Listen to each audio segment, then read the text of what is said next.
ফখরুল হাসান, থানা বোরহানুদ্দিন, জেলা ভোলা। মোহাম্মদ আবুল হাসান, পিতা মোহাম্মদ জিয়াউর রহমান, থানা বড়হাল, জেলা দিনাজপুর। মোহাম্মদ ফাহিম, পিতা মোহাম্মদ ফখরুল ইসলাম, থানা বোরহানুদ্দিন, জেলা ভোলা। মোহাম্মদ নাইম মুন্সি, পিতা মোহাম্মদ হেলাল মুন্সি, থানা তিতাস, জেলা কুমিল্লা। আলহামদুলিল্লাহ, বাকি যারা ছিল 7 জন, তারা বিভিন্ন মাদ্রাসা কিতাবখানা পড়ার কারণে আসতে পারে নাই। এরা গত বছরে 6 জন ছিল। এই বছর নতুন 6 জন যারা 2024 শিক্ষাবর্ষে হাফেজ হয়েছে, আমি তাদের নামগুলো ঘোষণা করতেছি।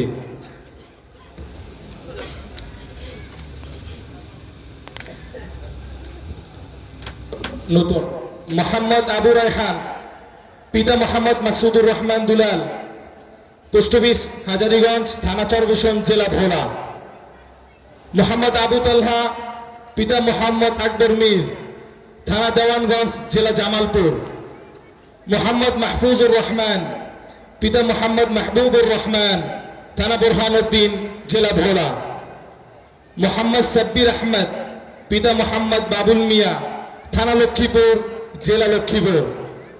মোহাম্মদ ফাহিমুল্লাহ, পিতা মোহাম্মদ রতন মোল্লা, থানা মুন্সিগঞ্জ, জেলা মুন্সিগঞ্জ। মোহাম্মদ খালেদ সাইফুল্লাহ, পিতা মাওলানা আনোয়ার হোসেন, থানা কচুয়া, জেলা চাঁদপুর। নারায়ে তাকবীর। আল্লাহু আকবার।